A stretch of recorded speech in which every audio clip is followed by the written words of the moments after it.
Gọọmenti steeti mbụ Anambra bụ nke malitere ịkụchasị ụlọ adịghị mma ma bụrụkwazị apịtị dị iche iche bụ ebe ndị mmadụ bụ nke dị na okporo ụzọ Niger bụ nke dị na Onitsha.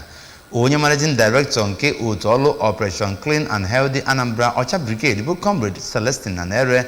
bụ onye kwupụtara nke a wee kwuo na ya bụ ọrụ nkụchasị akụrụngwa ndị a nọchiri ụzọ n'Onitsha bụ nke a malitere ọrụ ya ka ụbọchị nyedebere ha ozi ka a bupụchasị ihe ndị a gachara ma bụrụkwazị nke Chibụzọ Obidiko onye nta aka anyị ga-ewetara anyị akụkọ etinya bụ ama ihe mmemme si wee na-aga n'ihu.